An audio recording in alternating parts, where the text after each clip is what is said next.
What's up, everyone? I'm Scott. And I'm Jason. And you are listening to Liquid Carnage. How are you, my friend? Oh, it's been a day, my friend. It's been a day. Yeah, me too. We record on a Monday here, and it's been a bit of a Monday for me. And in our pre-show production meeting, you mentioned it's been a hell of a Monday for you as well. So yeah, well, it was a hell of a Sunday and Monday. So I think we need to just start before we even get into the episode. I think we do need to shout out to our friends out in Colorado celebrating today, yesterday, and today. Pre-production, pre-meeting, we got a text from the executive producer talking about the wonderment of the Stanley Cup champion Colorado Avalanche. So yeah, I think we just need to get that out of the way. Congratulations! I'm glad you guys have something to cheer for. Yeah, you certainly don't. You certainly don't have it with football, basketball, or baseball. So might as well make it hockey. So it's like the fifth-rated sport in all the country. Yeah, I just watched dodgeball on TV today, and it's not on the Ocho, man. It's on the Ocho. Still, if it's on TV, it counts for something. So you could probably find that a lot easier than finding a hockey game. That's true. But congratulations out to Denver, out to Colorado, fanfare to the executive producer. Congratulations. I guess that makes him an Avalanche fan now. I mean, it's kind of disappointing because he was a Fairweather Yodis fan. So, well, I gotta be at the ticket holders are Fairweather Yodi fans. I mean, it's a pretty bad team, dude. It's a pretty bad team. Well, they have no reason not to sell out next year. They're playing at Arizona State with only 5,000 seats. That better be a small sellout every night. Yeah, they'll have to amplify the sounds though. That's going to be pretty quiet. Oh man, it'll be a rocking house. It'll be fun to go to a game down there just to check it out, just to see. Yeah. Well, okay. On with the show. We gave our congratulations. He'll be happy. We'll get promotions next year at our time for reviews. So yeah, good right. Things. Yeah, we'll see how that goes. That's still a whole other year away, right? It's probably at least 50 weeks away. So yeah, I'm okay with that. So it's been a tumultuous week, man. I mean, it's just been a lot. A lot has happened in this week that we could talk about that has been life-changing for so many people. But this week, we're going to focus on ourselves. We're going to focus on the two things that are important to us. You had to focus on your health, and I had to focus on my civic duty. That's what today's topics were. Oh, that's right. I mean, because I don't think either one is what our top choices to do were, but I feel like they're both good discussion points for the show and for our avid Ford listeners. Yeah, I think we're up to 5 now. We got a Canadian that listened last week, so we know that's a boat. So go have yourself a Labatt's and watch some Letterkenny after this, and you'll appreciate the show, eh? That's right. So who do you think has more interesting story to start us off with our episode? Probably you. Okay. I will defer to you every time. Okay. Well, so for those of you who don't know, or maybe you do know and just forget because of how young I sound on the podcast, I turned 50 this year. And as a result of my 50th birthday, I am following the kind of the old school standard practice that you get a preventative colonoscopy scheduled for yourself when you turn 50. So I was talking to my doctor in April and I said, hey, look, I should probably let you know I'm turning 50 this year. What do I need to do for a colonoscopy? And of course she said, well, the old standard is 50 and then every 5 years. But now it's kind of, you can start at 45. If you're finding symptoms, obviously go in right away. But if you're not finding symptoms, you can kind of just play it by ear and go. But you know me, I'm an old school guy. So I said, okay, let's schedule one. Let's get a referral and schedule. So she made you schedule. She didn't just say bend over and say, let me know when I tickle the back of your tonsils. No, God, thank God. She has never done that. And she's a younger female doctor. And I'm sure that, most of us probably realize that when you go into a doctor, they've seen all the stuff before. So it's not like you're giving them something, so out of the ordinary that they have not seen before. But anytime you get a younger female doctor, the last thing you want to do is check your prostate, check your rectum. I mean, anything down there. I just don't. I don't need to have my young female doctor doing it. Now, if she's 22, then who knows? But this woman's Who in has her a 30s, and 22-year-old doctor? Is that like Doogie Howser level or what? yeah, maybe I don't know. Maybe that's why I've never had this issue come up. But so she didn't do the prostate, she didn't do the check, but she scheduled the. She gave me the referral, so I scheduled a referral. I meet my doctor about a month ago, maybe a month and a half ago, and he's a guy probably my age, maybe a little bit older. He's bald, a little short, little dude, and he says, "Look, I've done 40,000 of these. I've only had 3 times where a person had to go to the emergency room after I got done with the procedure. So I promise you, you'll be fine." Well, that's 3 people. Still 3 people too many. Well, 3 people. What happened was is he punctured the colon as he was Oh, going okay. through. So he said, "I found it right away. We got him into the hospital. They got it fixed, and there were no, outlying theirs." But as you could probably experience or imagine, I'm a little nervous. I don't know why. I don't know why I've gotten nervous about this, but I'm not. Needless to say, I've never really had a lot of things put into an area that's normally an out for me, so Yeah, it's just a little uncomfortable. yeah. You So don't you don't go through the emergency exits. You just use those for the exits. right, yeah, exactly. So Okay. anyway, so I go and I schedule my appointment for May 27th. On May Okay. 26th, and I don't know if you're familiar with how colonoscopy works, but the day before you do a prep basically to clean out your colon so that Yeah. there's no remnants of anything. So about an hour and a half before I'm supposed to start the regimen to clean out the colon on May 26th, the surgery center calls me and says, "Hey, look, we've had a water main break. We had got 3 inches of water everywhere. We're canceling everyone's appointment. So you are now scheduled for June 27th." And I'm Okay. thinking, oh, okay, well, one, that's okay because I didn't start the prep, but two, now I got to wait another month with all this anxiety and all this stuff that's going on in my head. So now, jump forward. Now it's June 26th. Got to start my prep. Um, Before they give you like a gallon of water, and you had to drink a gallon of water with this stuff in it that was just like almost Yeah. unbearable to. Well, now the regiment is all over the counter stuff. It's 64 ounces of water, Gatorade, or Pedialyte, mixed in with 8.3 ounces of the powdered Miralax, Yeah. and then you take 6 Duralaxes. 6 And Duralaxes. That's the stool so you take, softener, right? yeah, the stool size. So you do 4 Duralaxes at noon.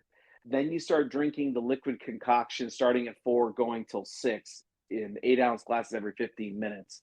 By the second glass, um, it had started to work and the flush had started to work. Now, I will tell people that if you've never had this before, the flush was not nearly anything that I should have worried about at all. It was not like, it was not like Dumb and Dumber kind of it's issue. I wasn't, it was basically I felt the urge, I went to the bathroom, and it was liquid instead of what I'm normally used to, which is much easier than I had thought it was going to be. Yeah. So the purge was fine. I got up a couple times last night and no issues. Just went to the bathroom and same thing. The hardest part was today. I couldn't drink any water. I couldn't have any coffee. I couldn't have anything since 8 o'clock last night, basically. So I was getting a little dehydrated. I was kind of like, I'm getting a little hungry. I'm getting a little thirsty. So I get to the surgery center on time. They don't let you drive home by yourself because they give you a sedative. And Yeah. have you ever had a sedative before, Scott? Like a deep sedation kind of sedative? Yes. Okay, you have. I've had one now, and I was really nervous about that. I'm going to enlighten our audience with a little bit of a neurosis that Jason has. I've always had a fear of dying, like I think most people do. But one of the things that always creeps me out is people who go into surgery and then never wake up. Oh. I'm Oh, not jeez. quite, seems like when does like, you go into a deep sedation or you're under anesthesia, you don't really have a notice or a recognition of what's going on, but then you die and you don't have a recognition after that either. So Yeah. it just seems very odd to me. And it's always been kind of a fear of mine. Well, of course, when you do a colonoscopy, they put you under a deep sedation. It's not anesthesia, but it's a deep sedation. So you're unconscious. You're breathing on your own. There's no you're not having any sort of machines tied to you, but you are definitely out. You don't dream, you don't recall anything. Yeah. So okay, so now my blood pressure is 140 over 91 while I'm waiting for the prep and stuff. And she said, "Don't worry, that we're an excitable place. We're excitable people here, so we totally get it." And try to make joke of it, but I'm freaking out. Like I don't know what it is. I don't like that. So then the anesthesiologist comes in and says, "Hey, look, I've done this 1,000 times. You're going to go to sleep. You're not even going to know you're going to go to sleep. And then in about 30, 45 minutes, you're going to be woken up in recovery and you're going to be done. The procedure, you're not even going to know it happened." Well, I don't know about you, but if you've ever heard of a colonoscopy, you get this envision of this massive thing getting shoved through your body in a place that we already talked about. I'm not really comfortable with a lot of things going in the wrong direction. Yeah. So I'm nervous as all get up. I'm feeling it. Uh, so they strip you down into basically a robe and nothing else, and your ass obviously is exposed to the world. Which, me, I don't mind that. I'm an exhibitionist. So, I'm nude beach. Come call me over. But Hey, this time of year, it's cheaper air conditioning. that's true. That's true. So they wheel me into the room. It's a very cold room. I don't know whether they do that to keep the germs from growing or what, but it was a very cold room. And they said, "Okay, Jason, I want you to turn over side, and I need you to straighten your down leg straight out, and your up leg, I need you to bend it as far as you can." So I'm like, "Oh man, I'm already picturing, what this is going to be horrible. This is going to be the worst thing." Right. Okay. Yeah.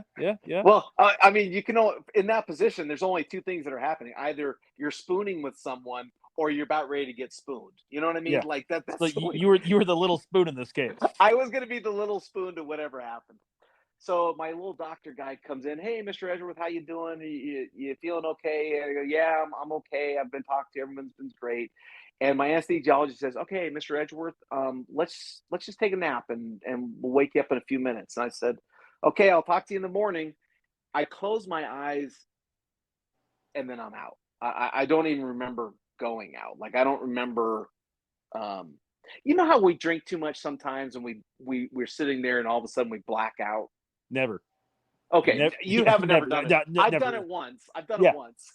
Yeah. By accident. I remember that. But Night. oh, By accident. totally, yeah. I thought Totally I was by drinking. accident. I thought I was drinking water. Yeah. I Yeah. mean, Yeah. Yeah. um, I'm out. I am Yeah. completely out. And the next thing I feel is Noreen's hand on my shoulder. Jason, and I, I, I kind of come out of this groggy sleep, and I'm done. I didn't feel anything. I don't feel any discomfort. Frankly, unless you told me that it happened, I wouldn't even have known that something had taken video of me and did stuff inside of me. Never would have known. That sounds like the worst porno ever. I'm sorry. Here's the I was thing. asleep. I had no idea they took a video of me or stuck stuff inside of me. So the purpose of this was I put this whole image in my head of what this was going to be, and it was a wonderful letdown, a wonderful letdown. Yeah. Like I couldn't have been happier. So it was I've been very a little anticlimactic, and you're okay Yeah, with I've it. been a very. I guess they found three polyps, and Okay. so they trimmed those. They said they do a little bit of a, procedure, they check them to make sure nothing's cancerous. And then I got a Sonic burger and came home, Oh. and that So was my day. That was my exciting day of what I was in picturing with the colonoscopy and what it actually was. The only reason why I say this is that as a public service announcement, if you have any reservations at all, I am here to tell you firsthand, there is nothing to worry about with this thing. I mean, this was like, other than the prep, which I think was the worst part of it, there was nothing to be afraid of. There was nothing to be scared about, or if you're asked to do one knowing that it's nothing. It is absolutely nothing. so was the Sonic Burger complimentary, or did Noreen stop to get you something on the way home because you're a good boy? She got something on the way home. I don't remember us even pulling in though. This is the weirdest part. So I'm coming home after, and I'm still drugged a little bit because I don't even remember. I don't even remember us ordering the food and getting the food. So I don't even know how we got it. I know I was in the car though. You just know I you do ended know. up with the food. The food was there, and I never thought that Sonic tater tots would taste so good, but I they bet, tasted man. really good. I Oh my bet. Well, god. you've been fasting for X amount of hours. You basically got visited by an alien Yeah. this morning, and then you Yeah. got tater tots as a good job. That's a modern day Yeah. adult lollipop, basically. And I woke up with no worse for wear. Like I said, if someone had said, "Hey, I'm going to put some drugs in you," just normally, and then I wouldn't have known that anything happened. It's funny though because you said they're going to biopsy those polyps. Yeah. In my mind, it's like I'll just eat more spicy food because that'll burn everything out of my colon. I know that's not how it works, but in my mind, I got to be honest too. It makes you think that when you haven't really done anything to prep your colon very well for 50 years, 3 polyps isn't bad. yeah. I mean, I get it. Yeah, it's not bad. I eat kind of crazy food sometimes, but Yeah, that's not bad. That's less than one every 10 years. That's not bad at all. yes. And I felt a little. I'm feeling as I'm saying this message as I end my section portion of the podcast today. I feel like I'm the Katie Couric of the podcast world. Like I've given my blessing that hey, this is not a big deal. Now I didn't Wow. do it while we were on the podcast. Maybe that would have been a better That'd use have of been our the most time. boring 45 minutes of the show ever, where you're just passed out snoring. Well, no, because you would have heard them like talking and oh my gosh, here's polyp number 7, 3 inches. Oh wow, look how clean this guy's colon is. You might have heard all that stuff. I don't know if they want to talk back to me and give me the play-by-play. I'm not sure I really want to hear that, to be honest with you. I'm Well, glad all is well, though. all is well so far. Tell me about your story, my friend. Oh man, it's a tale as old as the United States of America. Jury duty. Oh, the jury duty where you got a letter from Yeah, was it from the city, state, or the county? yeah, it was county. I mean, it was County. Okay. it was Okay, so it's Superior local Court. stuff. Okay. It was local stuff. I mean, and Yeah. it's been a couple years. It's probably been 5 or 6, maybe longer years since I've served. Okay. I've done federal before. I had to go to Prescott for that, but it's been a while. And a few months ago, Janice got the survey, thing she had to fill out, and I laughed at her for it. Then 2 days later, I got mine, and she sent hers in promptly, and I waited to the last minute because I know how this game gets played. So I waited. I sent mine in at the 11th hour, and she got hers, and hers was set for July, I think 6th, July 6th or 7th. And I laughed because we're coming back from vacation at that point, and she's got to take more time off to go do this. So I said that serves you right. You filled it out, you get it. Well, sure enough, I a few days later got my jury duty notice to go earlier. Mine was the end of June to report. So she laughed at me because she got all her stuff for later on, but they're making me go sooner. So today was the day. It's a short week for me. We're taking off midweek to go on our anniversary trip, and I got to go to jury duty. And I haven't been in years, and they've done so much remodeling in our courthouse. It's just screwy now. So when I get there, I have to check in the jury check-in building, which is its own separate building now. It's our old DES building off in the corner. And they sit you in this giant room for 45 minutes waiting just in case anybody shows up last second. And then make you sit through a series of half-hour videos, half-hour combined, of how to use your debit MasterCard that they gave you to pay you so you get paid faster as a juror. So it'll be your mileage plus $12 a day if you're selected as a juror. It gets loaded onto that card the following week following the trial. Sorry, $12. Ooh. Hey, listen, man. I get it. Continue. I'm sorry. That's just funny. $12. The second video is the worst rah video I've ever seen about why it's your civic duty and you should be proud to be on a jury. And this is what you're going to experience as you're going through the judicial process of being on the jury. And finally, there's a 10-minute video after that. I think about the do's and don'ts of what you do once you get into the courthouse. If you get on the jury panel, don't put it on social media. Don't do this, don't do that. and then they make you sit there again before they walk you a couple blocks down to the actual courthouse. So we're basically midsummer in Arizona. It's been in the upper hundreds over here for the last couple of days, like 103, 104. So it's warm. They ask you to dress in business casual, so I didn't even bother to change from work. I just came in my work clothes, and it's hot, man. When you have to wear like dark pants and a long sleeve shirt, and you're walking outdoors like that when there's no breeze in the middle of the summer, it gets stifling. You know, I guess. Yes. I'm sorry. Yes, it does. It does for get those of us that have to stifling. leave the house to work. Yeah, some of us don't have to leave the house, so Yeah, we some of us wear don't have to nothing leave air else. We conditioning. wear underwear. It's Yeah, okay. yeah. Jason just wears a shirt just a t-shirt for work. That's it. That's right. Porky Pigs it. So once you get to the courthouse, now it's this panel of like 30 or 40 people that we have to stand in line to go through the metal detector. So everybody's stripping all their belts and all the metal to go through the detectors. Then you're putting them back on. Then you go out up to the third floor where you're waiting for the courtroom to open. And then the next process begins where the judge comes in and explains to you what the case is, who the 13 jurors are, and what their roles are. And basically, he explains that it's a game of pick-off. I'm going to ask you a series of questions, and if you say yes to any of them, you have to explain why you think that disqualifies you. So I wasn't one of the first 13, so I'm sitting in the back of the court just kind of waiting. And as I'm observing, this is a case about the Department of Public Safety, the Highway Patrol, how they did a drug bust a few years back on the highway. And this is a man pleading not guilty to having drugs found in possession of his vehicle. So that is my wheelhouse of getting out of jury duty. That is 100% I can get out of this because my dad was a highway patrolman for 35 years. Dinner Oh, you can conversation pull the old anyone he pulls over guilty as hell. That's where I was going, man. It's like dad was highway patrol, and then I play softball with with a bunch of other highway cops. Off a list of patrolmen that we could see in this case is like, I know this guy.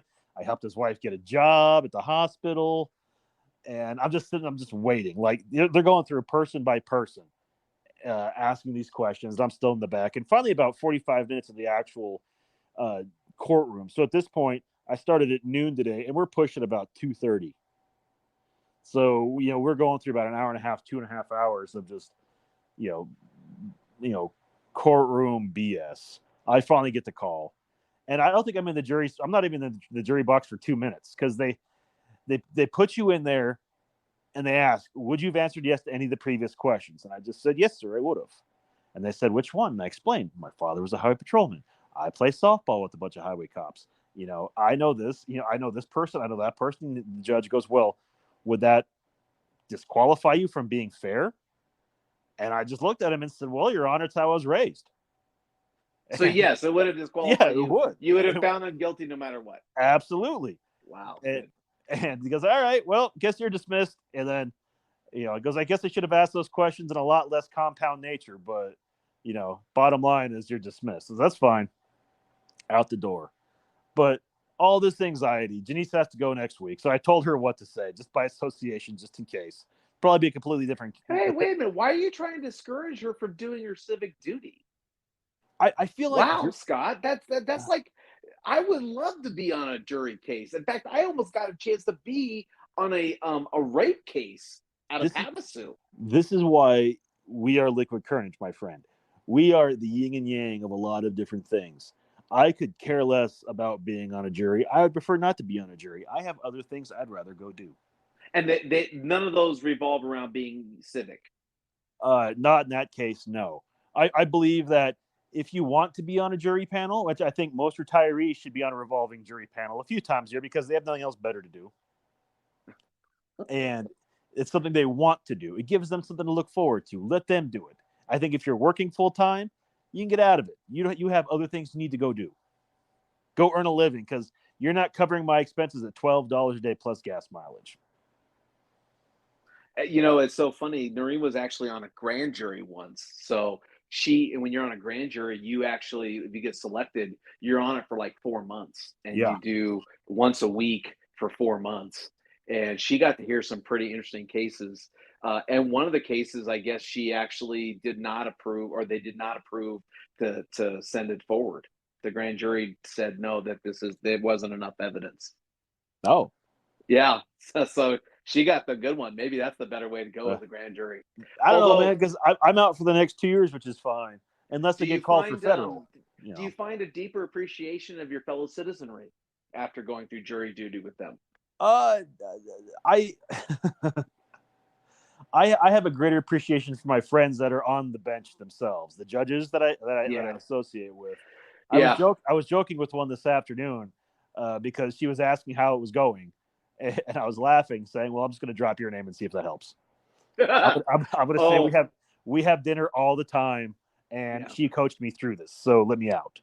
Yeah, And believe me, when I was with Debbie, because of her relationship with all those judges, um, many times when I had to go into court for something with child support, that was the first thing we had to get off. You know, I know the respondents.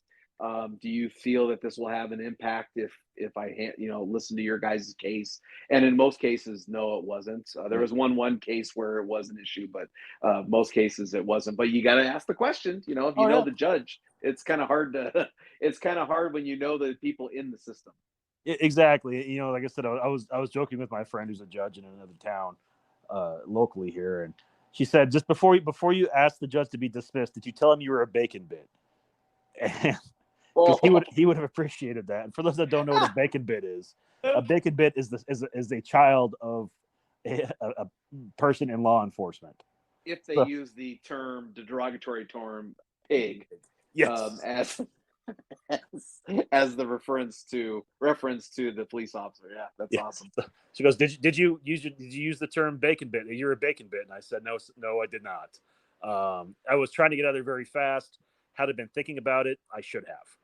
And to which it was a group text where Janice responded, "Can I use that next week that I am directly associated with a bacon bit? We are domesticated partners." Yeah, you can call yourself a wrapped bacon bit, or Oh, she can be a something wrapped in bacon, filet mignon wrapped in bacon. right. Either way, you know, I appreciate everybody that does their civic duty, but I one of those to where if you don't want to do it, it's not something that I just it's not for me, man. I don't want to do it. I'm over it. I have better things to do. Yeah, you Uh, don't feel like you have any responsibility to our society. I get it. I see. yeah, I I mean, understand. well, in that case, yeah, I don't. No, I do enough for society. You're keeping me from doing my civic duty with the society by asking me to do this at a much lesser rate for a smaller payoff. You know, it just, I'm not to get into it because we're almost out of time. There's two things I want to bring up. I would love to know, listening to both of our stories, what our audience would think they would rather do, jury duty or a colonoscopy. That's the first thing.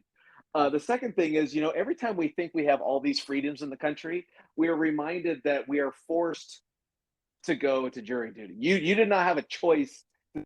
Screw you, I'm not going to jury duty. You know what I mean? Like you have to go, or there are serious implications to you legally that happen if you don't go to jury duty, and you're one that doesn't want to do jury duty, so you have no freedom in that regard. Yeah, and I agree completely. But I will note if it was on a higher level of jury duty, where if the Supreme Court quit being chicken shits and actually had a panel of jurors to listen to their decisions to vote yay or nay on, I would happily sit on some of those panels.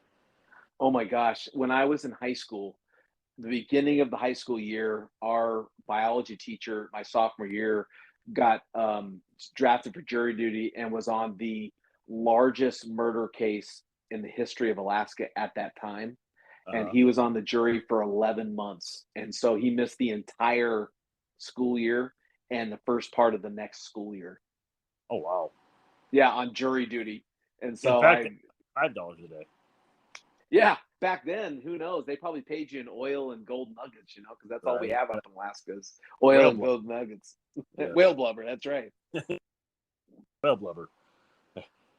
Well, I guess which would you rather serve on jury duty or have a colonoscopy? We want to hear from you. Hit us up on Facebook, Instagram, or Twitter, all at Liquid Carnage.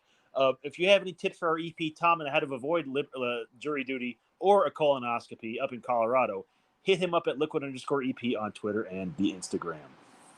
I would just like to make a footnote because some of you are listening might be telling your friends, man, I'm listening to this great podcast. called Liquid Carnage. I think it's really important for you to give them the premise when they ask, well, what's the show about? That these are two guys sitting at a bar having a beer, having a talk about whatever's relevant for the day. So please keep that in mind. We're not a true crime podcast.